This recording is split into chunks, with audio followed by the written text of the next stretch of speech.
Hi guys, welcome to my channel Navaneetha vlogs. మీరు అందరూ ఎలా ఉన్నారు? నేనైతే చాలా బాగున్నాను. ఈరోజు కాకరకాయ కర్రీ ప్రిపేర్ చేస్తున్నా. మీలో అందరికీ తెలిసిందే, కాకపోతే చాలామంది కాకరకాయ కర్రీ అంటే నచ్చదు, ఎందుకంటే చేదుగా ఉంటుంది. కాబట్టి మీరు ఒకసారి ఇలా ట్రై చేయండి, అస్సలు చేదుగా ఉండదు అండ్ టేస్ట్గా ఉంటుంది. ఫస్ట్ 1 బౌల్ తీసుకొని సన్నగా కట్ చేసి పెట్టుకున్న కాకరకాయ పీసెస్ వేసుకొని అందులో 3 టేబుల్ స్పూన్ ఆయిల్ వేసుకోవాలి. ఆయిల్ వేసుకున్న తర్వాత అలాగే సన్నగా కట్ చేసి పెట్టుకున్న ఒక ఆనియన్ వేసుకోవాలి. ఆనియన్ వేసుకున్న తర్వాత అలాగే కొద్దిగా కరివేపాకు వేసుకోవాలి.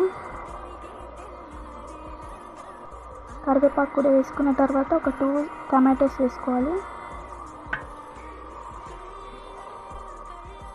2 టమాటోస్ వేసుకున్న తర్వాత అలాగే 1 టేబుల్ స్పూన్ అల్లం వెల్లుల్లి పేస్ట్ వేసుకోవాలి and 2 table spoon salt, 2 table spoon chilli powder కూడా వేసుకోవాలి.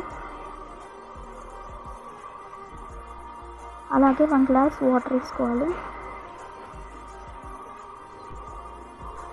అలాగే 1 టేబుల్ స్పూన్ పసుపు వేసుకోవాలి. అలాగే నువ్వుల పొడి వేసుకోవాలి. 1 టేబుల్ స్పూన్ నువ్వుల పొడి వేసుకోవాలి.